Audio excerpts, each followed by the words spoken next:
ప్రభు ఆదరణ స్వరం అని మా కార్యక్రమాన్ని వీక్షిస్తున్న మా ప్రియులందరికీ ప్రభు అయిన యేసుక్రీస్తు పేరిట వందనములు. ముందు భాగాల్లో పరిశుద్ధాత్మ యొక్క అవసరత,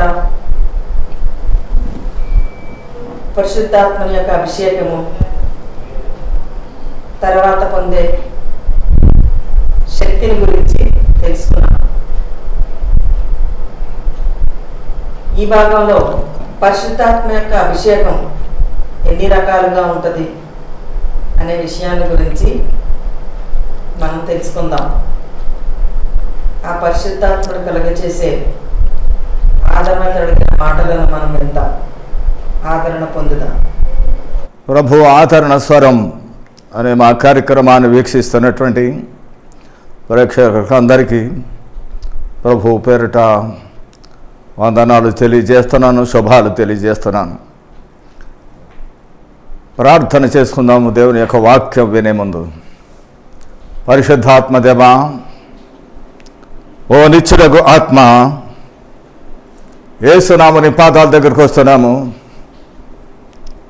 మీ పరిశుద్ధ సన్నిధిని, సహవాసమును, అభిషేకమని కోరుకుంటున్నాను. నీ ప్రజలతో మాట్లాడండి. సంఘము దేవానేడున్న స్థితి ఎత్తి చూపి దాన్ని సరి చేసుకునే మార్గము తెలియజేయండి. భయంకరమైనటువంటి శ్రమల దినాల్లో, కష్టకాలంలో, మరణం వేలే తాండవం చేస్తున్నటువంటి దినాల్లో తండ్రి, నీ సంఘము చేయాల్సినటువంటి పని ఏదో, అనుసరించాల్సిన మార్గం ఏదో గుర్తించేటట్టు సహాయం చేయండి తండ్రి. నన్ను అభిషేకించి నడిపించండి. యేసునామములో అడుగుచున్నాం పరమ తండ్రి, ఆమేన్. దేవుని బిడ్డలారా, మా పూర్వపు కార్యక్రమానికి కొనసాగింపుగా దేవుడు మనకిచ్చినటువంటి వాక్యాన్ని మరి ఒకసారి చదువుకుందాం. యెషయా గ్రంథము 61వ అధ్యాయము 1 నుండి 3 వచనాలు చదువుకుందాం. ప్రభువకు యెహోవా ఆత్మ నా మీదికి వచ్చి ఉన్నది, దీనులకు సువర్తమానం ప్రకటించుటకు యెహోవా నన్ను అభిషేకించెను.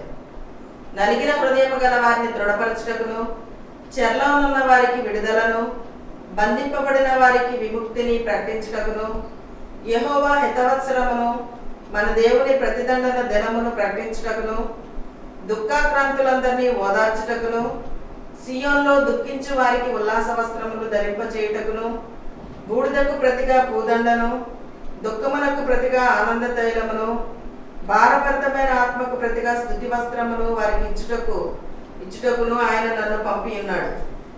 రెండవ భాగముగా లోకాసు వార్త 4వ అధ్యాయము 18, 19 వచనాలు. ప్రభు ఆత్మ నా మీద ఉన్నది, బేదలకు సువార్త ప్రకటించుటకు ఆయన నన్ను అభిషేకించెను. చెరలో ఉన్న వారికి విడుదలను, గుడ్డి వారికి చూపును కలుగునని ప్రకటించుటకును, నలిగిన వారిని విడిపించుటకును, ప్రభు హితవత్సరం ప్రకటించుటకును ఆయన నన్ను పంపి ఉన్నాడు. ఈ భయంకరమైనటువంటి దినాల్లో సంఘానికి, దేవుని ప్రజలకు, అలాగే లోకానికి, దేవుని ఎరగనటువంటి వారికి కూడా ఎంతో గొప్ప ఆదరణ కావలసినటువంటి దినాలు. అంతేకాకుండా ఈ భయంకరమైనటువంటి దుస్థితి నుండి బయటపడే మార్గం ఏదో తెలుసుకోవలసినటువంటి అవసరం చాలా ఎక్కువగా ఉంది. కనుక బైబిల్ చెప్పేటటువంటి సత్యం ఏమిటి అనంటే, దేవుని యొక్క ఆత్మ చేత నింపబడ్డం, దేవుని యొక్క సంఘం అభిషేకం అనగా శక్తి చేత నింపబడ్డం, దేవుని యొక్క శక్తిని పొందడం. ఎందుకనంటే లోకములో జరుగుతున్నటువంటి ఈ భయంకరమైనటువంటి పరిస్థితి, మరణాలు, దీనికంతటికి కారణం ఏంటంటే ఆత్మ సంబంధమైన కారణమనే చెప్పుకోవాలి. ఎందుకు అనంటే సాతాను మరణములకు అధిపతి. లోకంలో కలిగిస్తున్నటువంటి కోట్లాది మరణాలు, కోట్లాది జనాంగ మట్టిలో కలిసిపోతూ ఉన్నారు. ఇలాంటి భయంకరమైన స్థితిలో ఆత్మ సంబంధమైనటువంటి సంగతులు తెలుసుకొని, ఎందుకనంటే మనిషిలో ఉన్నటువంటి ఆత్మయే జీవింపచేయనది, శరీరం కేవలం నిష్ప్రయోజనం. దేవుని యొక్క వాక్యం చెప్పేది. ఈ ఆత్మ ఎవరు అంటే సృష్టికర్త అయిన తండ్రి అనే దేవుడు ఈ లోకానికి వచ్చినటువంటి యేసు ప్రభు మృతుడై పునరుద్ధారుడై తిరిగి లేచిన తర్వాత తిరిగి వచ్చినటువంటి పెంతెకోస్తు దినాన్ని సంఘములోనికి, లోకములోనికి దిగి వచ్చినటువంటి జీవమునిచ్చు ఆత్మ. తండ్రి అనే దేవుడు ఆత్మ, కుమారుడైనటువంటి దేవుడు ఆత్మ ఉన్నాడు. జీవమనిచ్చే ఆత్మ, జీవింపచేయు ఆత్మ. ఆ వాక్యాలు ముందు భాగాలు మనం చదువుకున్నాం. కనుక దేవుని యొక్క సంఘము సరైనటువంటి అవగాహన లేనందువల్ల, సరైన మార్గంలో నడవనందువల్ల, నిలువెచ్చని స్థితిలో ఉండి, ఏమీ చేయనటువంటి స్థితిలో ఉండి, లోకముతో పాటు సంఘము కూడా ఈ భయంకరమైన కీడును అనుభవిస్తూ ఉంది. దేవుని ప్రజలారా, దేవుని ఎరిగిన వారమని చెప్పుకునేటువంటి ప్రజలారా, గ్రహించండి. దేవుని యొక్క వాక్యములు చదవండి. వాక్యములో ఏముంది? ఎందుకంటే సృష్టికర్తను కాదని, సృష్టికర్తకు తెలియకుండా, విమోచకుడికి తెలియకుండా సృష్టిలో ఏది జరగడానికి లేదు. కనుక సృష్టికర్త అయినటువంటి దేవుడు దీనిలో పరిష్కారాలు, మానవుడు చెడిపోయి పాడైపోయి సాతాను చేతిలోకి వెళ్ళి నాశనం అనుభవిస్తూ ఉంటే దేవుడు చూస్తూ ఊరుకోలేదు. దానికి పరిష్కారం చేశాడని, పరిష్కారం చేశాడు. పాపి అయినటువంటి మానవుడిని ఏదైనా తోటలో నుంచి బయటకు పంపించేటప్పుడు గొర్రె పిల్లను వధించి వారి పాపమును కప్పి వారి శరీరాన్ని, దిగంబరత్వాన్ని కప్పడానికి చర్మపు చొక్కాయలు ఇచ్చి పోయిన సందర్భంలో మనం మాట్లాడుకున్నాం. చర్మపు చొక్కాయలు, రక్తముతో ఉన్న చొక్కాయలు అంటే నీవు నిబంధనలో ఉన్నావు, నాకు దూరం అయినప్పటికీ కూడా నీవు నా జ్ఞాపకంలో ఉన్నావు, నా నిబంధనలో ఉన్నావు. పాపమును పెట్టి దూరం అయినప్పటికీ కూడా అని చెప్పినటువంటి ఆ దేవుడు, లోకం ఏమనుకుంటుంది? దేవుడు ఏం పట్టించుకోవట్లేదు, దేవుడు చూస్తా ఊరుకున్నాడు అని. కానీ మానవునికి స్వేచ్ఛ ఇచ్చాడు, మానవునికి స్వతంత్రతనిచ్చాడు. మంచి అయినా చెడ్డానికి, రెండిట్లో ఏది చేయడానికైనా స్వేచ్ఛ ఉంది. నువ్వు మరణాన్ని కోరుకోవచ్చు, జీవాన్ని కోరుకోవచ్చు, మంచిని కోరుకోవచ్చు, చెడుకుని కోరుకోవచ్చు. దేవుడు నీకు స్వేచ్ఛనిచ్చాడు. కోరుకొని మంచిది ఏదో తెలుసుకొని దాన్ని అనుసరించాల్సినటువంటి వివేచన, జ్ఞానం కూడా దేవుడు మనకిచ్చాడు. దేవుని ప్రజలు ముఖ్యంగా దేవుని యొక్క వాక్యములో తెలియజేశాడు. ఎందుకు అనంటే సాతాను యొక్క కార్యములను లయపరచడానికి ఈ లోకంలో యేసు ప్రభువుగా ఈ లోకానికి వచ్చాడు. ఆయన మొదటి యోహానులో రాయబడిన రీతిగా సాతాను యొక్క క్రియలను లయపరచడానికే ఈ లోకానికి వచ్చాడు. ఆయన ప్రజల మనిషిన మనము కూడా లోకముతో పాటు మరణావస్థలో ఉండి మనల్ని కూర్చున్న భయముతో నిరంతరం ఉన్నటువంటి దేవుని ప్రజలు, వారిని సైతము ఆ భయము నుండి విడుదల చేయడానికి మనకు కారకుడైనటువంటి అపవాదిని, దురాత్మను మానవ ద్వారా జయించి తిరిగి లేచి మరణాన్ని కొట్టివేసినటువంటి వాడు. పూర్వపు సందేశాల్లో విన్నాం మనం. కనుక ఆ మరణాన్ని జయించినటువంటి వాడు, తిరిగి లేచినటువంటి వాడు, పరిశుద్ధాత్మ దేవునిగా, జీవమునిచ్చు ఆత్మగా, జీవింపచేసే ఆత్మగా ఈ లోకంలో ఉన్నటువంటి వాడు, సంఘములో ఉన్నటువంటి వాడు.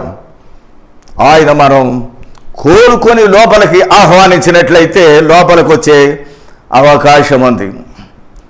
ప్రభు మహిమపరచబడేంత వరకు కూడా అవకాశం లేదు. యోహాను సువార్త 2వ అధ్యాయంలో రాయబడింది.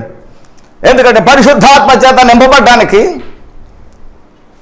పూర్వ అనుభవం లేదు. ఎందుకు అని అంటే పాపముతో ఉన్నటువంటి మానవుడు వారి యొక్క హృదయము శుద్ధీకరణ పొందాలి. పరిశుద్ధపరచబడాలి. అది ఎప్పుడు అనంటే యేసు ప్రభు మహిమపరచబడిన తర్వాతనే అది సాధ్యమైంది. కనుక పెంతెకోస్తు దినాన్ని పరిశుద్ధాత్మ దేవుడు మొదట గాలి వలె, ఆ తర్వాత అగ్ని జ్వాల వలె దిగివచ్చి అగ్ని కణములుగా విడిగిపోయి అందరి మీద దిగి వారిలోనికి దిగిపోయి వారి ఆత్మలోనికి దిగిపోయి ఏకాత్మై వారిలో నివసిస్తూ వారిని నడిపించాడు. ఆది సంఘాన్ని, ఆ తర్వాత సంఘాన్ని, దేవుని యొక్క సంఘాన్ని. ఈ మర్మము తెలుసుకొని దేవుని యొక్క సంఘము మరణాన్ని ఎదిరించేటటువంటి రీతిగా సిద్ధపడాలి. కనుక ముఖ్యంగా ఏ విధంగా మనం పరిశుద్ధాత్మ దేవుని గురించిన అవగాహన కలిగి ఏ విధంగా మనం దాన్ని సమస్యను ఎదుర్కోగలం అనేటువంటి దాని గురించి దినం ప్రత్యేకంగా మాట్లాడుకుందాం. బైబిల్ గ్రంథం ప్రకారం మనం చదివినట్లయితే పాత నిబంధనలోను క్రొత్త నిబంధనలో కూడా ఈ అభిషేకము అనగా శక్తి చేత నింపబడ్డం అనేది 3 రకాలుగా మనం కనబడుతూ ఉంది. మొట్టమొదటిది పేతురు గారు చెప్పినట్టుగా మొట్టమొదటి ప్రసంగం, సహోదరులారా ఇప్పుడు మేమేం చేయాలి అని పేతురు ప్రసంగం విన్నటువంటి ప్రజలు అడిగినప్పుడు మీరు మారు మనసు పొంది పాపక్షమాపణ నిమిత్తం ప్రతి ఒక్కడు కూడా యేసుక్రీస్తు నామములోనికి బాప్తిసం పొందండి, అప్పుడు మీరు పరిశుద్ధమైన ఆత్మచేత నింపబడతారు అని చెప్పబడింది. బాప్తిసం అయితే పొందుతున్నారు మారు మనసు లేకుండా, ఓ పెళ్లి సందర్భంగానో లేక ఇంకో దానికోసరమో ఒక ఉద్యోగం కోసరమో బాప్తిసాలు పొందుతున్నారు. మత మార్పిడిలి అని చెప్పి మన హిందూ సోదరులు చెప్తామన్నారు. అదే జరుగుతుంది అక్కడ. మారు మనసు లేకుండా మత మార్పిడి దేవుడికి ఇష్టం లేదండి. దేవుడికి కావలసింది మారు మనసు కావాలి, తిరిగి జన్మించాలి. ఆత్మీయంగా నువ్వు చచ్చిపోయావు, లోకంలో దేవుడికి దూరం అయిపోయావు, నువ్వు ఆత్మైన దేవునికి దూరం అయిపోయావు, ఆత్మ దేవునికి నీకు సంబంధం లేదు. అలాంటి వాడు నువ్వు తిరిగి జన్మించాలి. నూతన జన్మ అనుభవం కలిగినటువంటి వాడు. ఆ నూతన జన్మ అనుభవం కలిగించేవాడు ఎవరు అనంటే పరిశుద్ధాత్మ దేవుడే. ఒక వ్యక్తిని దర్శించినప్పుడు ఆయన ఏం చేస్తాడు? పాపమును గురించి, యేసు యొక్క నీతిని గురించి, రాబోయే తీర్పును గురించి నిన్ను ఒప్పింపజేసేవాడు పరిశుద్ధాత్మ దేవుడు. ఆ సంఘములో పరిశుద్ధాత్మ దేవుడు పనిచేస్తా ఉంటే మనుషులు మారు మనసు పొందుతారు, పాపలను ఒప్పుకుంటారు, దేవుని దగ్గర కన్నీటితో దేవుని సన్నిధిలో వేడుకుంటారు. అయ్యో నేను పాపిని, నన్ను కరుణించని చెప్పి దేవుని సన్నిధిలో ఏడుస్తారు, కన్నీరు కారుస్తారు. ముసలివాడేంటి, చిన్నవాడేంటి, పెద్దవాడేంటి, తేలిటి పెద్దలేంటి. మారు మనసు లేనటువంటి వాడు కంటి నీరు చొక్క కనబడదు, పశ్చాత్తాపం కనబడదు, నేను పాపిని, నేను మాట కొడితే రాదు నోటము. అలాంటిది దేవునికి ఇష్టం లేదు. నువ్వు సంఘములో కలిస్తే నీకు నష్టము, సంఘానికి కూడా నష్టము, దేవుని సమాజానికి నష్టం. అది అందుకే ప్రభు చెప్పాడు, ఎవ్వడూ కూడా పాత తుత్తులలో క్రొత్త ద్రాక్షారసం పోయాడు. ఎవడు కూడా పాత దానికి కొత్త బట్ట మాసిక వేయడు, కొత్త బట్ట మాసిక వేయడు. నువ్వు పాత దానిలో ఉండి, పాత జీవితంలో ఉండి, పాత దాంట్లో ఉండి, పాత దేవుణ్ణి యేసు ప్రభువును తగిలించిన కొత్తగా ఏమన్నా పడుతుంది అనుకోండి, చిరిగిపోయింది అనుకోండి, దానికి ఒక పాత దీన్ని తీసుకొచ్చి దానికి అతికిస్తే ఏమవుతుంది? వెలితిగా కనబడుతుంది. మన జీవితాలు వెలితిగా ఉండడానికి కారణం అదే. క్రైస్తవ పేరు ఉంటుంది, కానీ జీవితము పాతదే. పాత గుట్టకి కొత్త బట్ట మాసిక వేసుకున్నట్టు. అదే బట్ట మాసిక వేసిన బట్ట ఒక ఉతుకుతుకమనుకోండి, రేపుకెళ్ళి వచ్చింది అనుకోండి, ఏమవుద్ది? అతికిన చుట్టూ కూడా ఎక్కువ అవుతుంది డ్యామేజ్. అయ్యా సహోదరుడా, మారు మనసు లేకుండా యేసు ప్రభు పేరు పెట్టుకొని తిరిగి జన్మించకుండా నీవు దేవుని సమాజంలో చేరితే నీకు నష్టము, కీడు. దేవుని యొక్క వాక్యం చెప్తా ఉంది. అలాగే నీ తిత్తే పాత తిత్త అయ్యండి, దానిలోనికి నువ్వు క్రొత్త ద్రాక్షారసం కావాలని కోరుకుంటే ఏమవుద్ది? తిత్తు పగిలిపోద్ది, ద్రాక్షారసం కూడా పాడైపోద్ది. దాని అర్థం ఏంటి? అందుకే ఎవ్వరూ కూడా పాత తిత్తుల్లో కొత్త ద్రాక్షారసము పోయాడు. దేవుడు అసలు పోయాడు.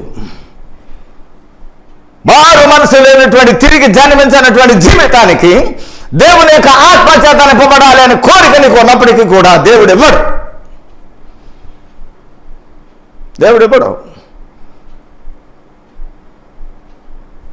మొట్టమొదటి అభిషేక వేది అని అంటే తిరిగి జన్మించే అనుభవము. అది పరిశుద్ధాత్మ ద్వారా జరిగేది. నీ పాపమును ఒప్పింపజేస్తాడు పరిశుద్ధాత్మ దేవుడు. నీకు దేవుడు కావాలని కోరుకుంటే కోరుకుంటేనే అది జరుగుతుంది. నీ పాపం అంతా అంతటిని చూపించి నీ జీవితాన్ని, ఆ జీవితాన్ని చూపించి ఎక్కడెక్కడ పాపం జరిగింది, దేవునికి వ్యతిరేకమైంది, నువ్వు పాపం కింద పరిగణించకపోవచ్చు. అది ప్రతి విషయంలో కూడా మనోవాక్కాయ కర్మలను బట్టి ఎక్కడ లోపం ఉందో అదంతా అయితే చూపిస్తాడు పరిశుద్ధాత్మ దేవుడు. యథార్థమైన హృదయంతో నువ్వు దేవుడిని అడిగినప్పుడు పరిశుద్ధాత్మ దేవుడు నీకు తెలియజేస్తాడు. ఆ తెలియజేసినప్పుడు క్షమాపణ కోరుకోవాలి. యేసు క్షమించే దేవుడు, క్షమించడానికి అధికారం కలిగిన వాడు. ఎందుకు అని అంటే మన పాపములకు ప్రాయశ్చిత్తం చేసిన వాడు, పరిహారం చెల్లించిన వాడు ఆయనే. ఆయనకు ఒక్కరికే ఉంది పాపాలు క్షమించే అధికారం భూమి మీద. కనుక మన పాపములు మనం ఒప్పుకున్నట్లయితే, మన పాపములను మనం ఒప్పుకున్న యెడల ఆయన నమ్మదగిన వాడును నీతిమంతుడును గనుక ఆయన మన పాపములను క్షమించి సమస్త దుర్నీతి నుండి మనల్ని పవిత్రులనుగా చేయును. మనం పాపం చేయలేదని చెప్పుకున్న యెడల ఆయన అబద్ధికునిగా చేయవారమగుదుము, మరియు ఆయన వాక్యం మనలో ఉండదు. కనుక పాపములు క్షమించే అధికారం యేసు ఒక్కడికే ఉంది.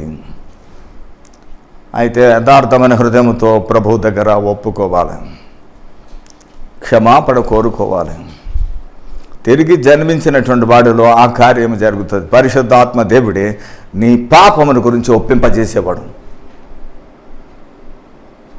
పరిశుద్ధాత్మ దేవా, నాకు సహాయం చేయి, నాకు దేవుడు కావాలి, ప్రభు కావాలి, ప్రభు సహవాసం కావాలి, దేవుని రాజ్యం కావాలి, దేవుని రాజ్యానికి సిద్ధపరచు అని నీవు అప్పగించుకున్నట్లయితే మొట్టమొదటిగా చేసే కార్యక్రమం ఏంటి?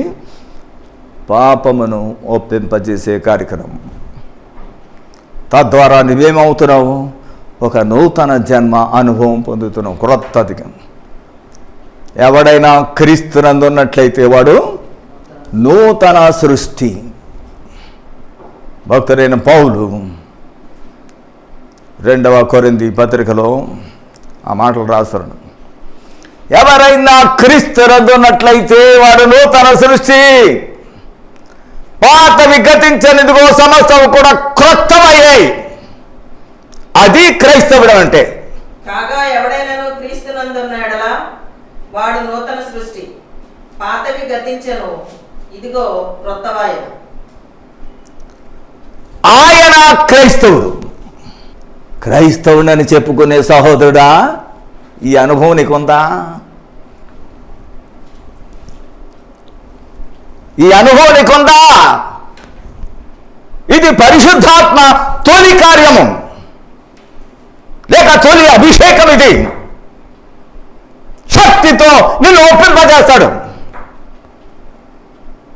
నువ్వు కన్నీరు కారుస్తావు, ఆయన పాదములు కడుగుతావు, క్షమాపణ వేరుకుంటావు, క్షమాపణ కోరుకుంటావు. కనుక మొట్టమొదటి అనుభవం ఏది అని అంటే అభిషేకము. ఒక లెపరసీ పేషెంట్ శుద్ధీకరణ పొంది మరలా సమాజంలోనికి చేర్చబడే, మారు మనసు పొంది శుద్ధీకరణ పొంది యేసు రక్తముతో కడుక్కొని సంఘములో చేర్చబడాలి. అది లేకుండా తిన్నగా వచ్చిన సంఘంలో సభ్యుణ్ణి అని పేరు రాయించుకుంటే మారు వరుస లేకుండా బాప్తిజం, ఈవేళ సంఘం అంతా కూడా నిలువెత్తని స్థితిలోనికి, శక్తిహీనమైన స్థితికి రావడానికి కారణం ఏంటి తెలుసా? మారు మనసు లేని వాళ్ళు అందరూ సంఘంలో, అక్కడ అన్ని లోకంలో ఉన్న పాలిటిక్స్లు అన్నీ,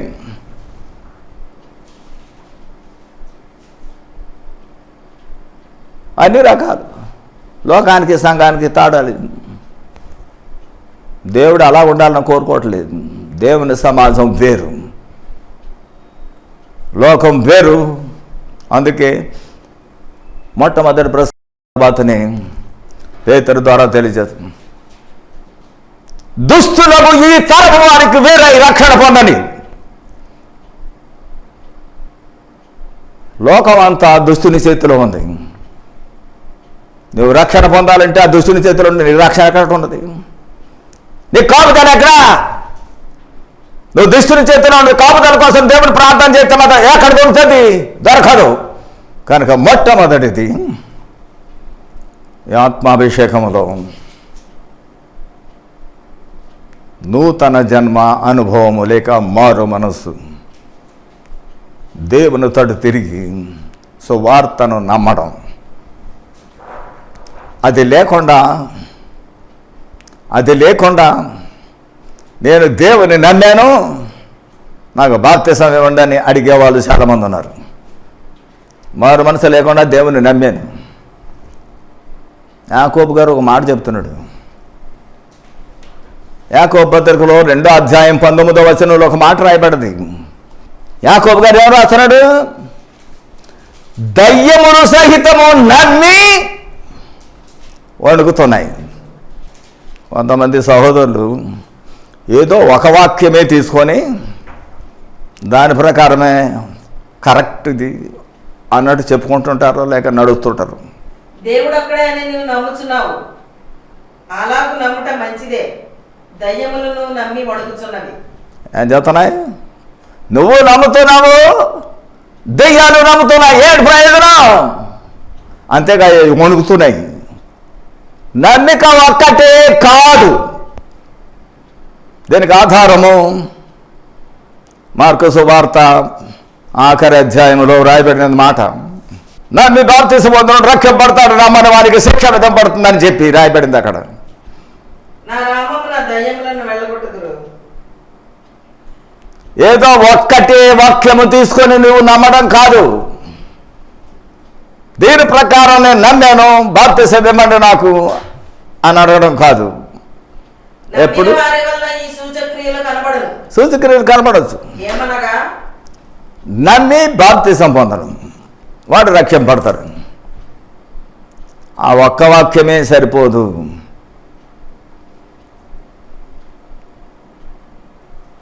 ఇంకా తక్కిన దాని రక్షణ సంబంధించినటువంటి వాక్యములన్నిటినీ తీసుకొని క్రోడీకరించి ఒక చోట పెట్టి దానిలో ఏమి చేయాలని ఉంది అన్ని విశ్లేషించి ఆ విధంగా ప్రవర్తించాలి, కోరుకోవాలి. కనుక నమ్మాను, బాప్తిసం పొంది ఇచ్చేది నాకు ఆయన తీసుకున్నవాడు అడగకూడదు, ఇచ్చేవాడు కూడా ఇవ్వకూడదు. మారు మనసు లేనటువంటి వాడికి బాప్తిసం ఇస్తే ఓ పెళ్లి పేరునో లేకపోతే ఇంకో పేరునో ఉద్యోగానికో ఇంకో దానికో, అది చాలా తప్పిదము.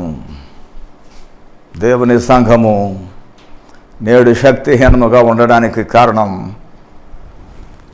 పేరు మాత్రము ఉంది కానీ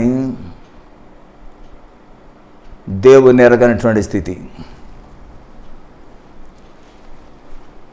నిలువెత్తని స్థితి. పేరు మాత్రం ఉంది. ఈ ఆఖరి కాలంలో ఉన్న సంఘానికి ఒక పేరు పెట్టాడు దేవుడు, లవోదికయ సంఘము. నువ్వు వెచ్చగాను లేవు, చల్లగాను లేవు, నిలువెత్తని స్థితిగా ఉన్నావు. కనుక నేను నా నోట నిన్ను ఉమ్మివేయను ఉద్దేశించుతున్నాను. నిలువెత్తని స్థితికి దేవుడిచ్చేది ఏమిటి అంటే ఉమ్మేస్తాడు.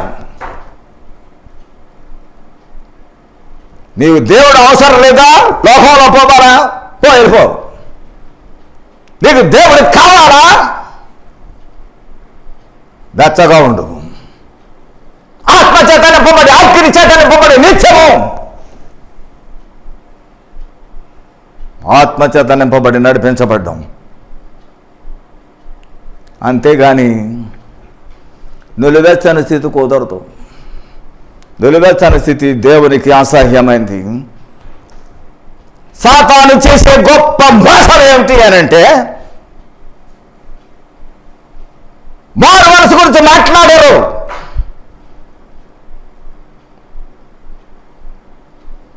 బాప్తిసం ఇచ్చేటప్పుడు నువ్వు మారు మనసు పొందావా? తిరిగి జన్మించావా? నువ్వు పాప జీవితాన్ని విడిచిపెట్టావు. నువ్వు దేవునితో తిరిగేవా? నువ్వు దేవుని కావాలని కోరుకుంటున్నావు. అది జరిగితేనే కానీ నేనేమను. ఎందుకు? మారు మనసుకు తగిన ఫలము ఫలించాలి. ఆ ఫలమును చూసేంత వరకు కూడా ఈయన ఇవ్వకూడదు. ఎవరైతే బాప్తిసం ఇస్తున్నాడో యేసుక్రీస్తు నామములో, ఆ వ్యక్తి పొందే వ్యక్తిలో మారు మనసు కూర్చున్న ఫలము కావాలి.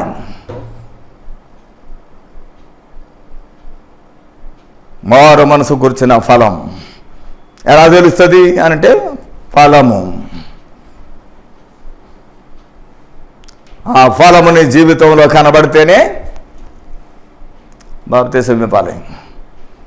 కనుక వచ్చినవాడికి వచ్చినట్టుగా ముంచేడితే, దేవుడు కావాలని వచ్చాడు ఇచ్చేశాను అని చేస్తే అది పెద్ద తప్పిదము. దేవుని దగ్గర సమాధానం చెప్పాలి. నువ్వు ఇంకో రీతిగా బాప్తిసాలు ఇస్తే అని తప్పు. అలాంటి మంద ఎక్కువైతే మఠానికి చేయటని సామెత. మారు మనసు తగిన ఫలము కావాలి. ఆ ఫలము చూసిన తర్వాతే నీవు నిజంగా మారు మనసు పొందాడు. రెండవ అనుభవం, అభిషేకములో రెండవ అనుభవం ఏది అని అంటే, యేసు మనలను స్వరక్తమిచ్చి కొని, దేవుడు మనలను కొని, పాత నిబంధన కాలంలో కానీ క్రొత్త నిబంధన కాలంలో కానీ ఈ మాటలు ఉపయోగించబడ్డాయి. తన కోసము యాజకులుగాను రాజులుగా మనలను చేసెను అనే మాటలు రాయబడ్డాయి. యేసు తన రక్తముతో కొని, మనం ఎవరమే? మామూలు కాము, సృష్టికర్త అయిన దేవుని యొక్క రక్తముతో కొనబడిన వాళ్ళం. వాక్యం విన్నారు కదా. ఈ భాగంలో పరిశుద్ధాత్మ అభిషేకం ఎన్ని విధాలుగా ఉంటుంది, దేవుడు ఏ విధంగా తన యొక్క సేవలో బిడ్డలను వాడుకుంటాడు, అంతేకాకుండా విశ్వాస జీవితంలో ఏ విధంగా ముందుకు నడిపిస్తాడు అనే భాగాలను మనం చూసాం. మీరందరూ ఆదరణ పొందారని, పరిశుద్ధాత్మ యొక్క తాకిడిని పొందారని నేను నమ్ముతున్నాం. మీ ప్రార్థన అవసరాలు మాకు తెలియజేయండి. మేము తప్పక వాటి గురించి ప్రార్థన చేస్తాం. ప్రభువైన యేసుక్రీస్తు నామమున మీ అందరికీ వందనములు.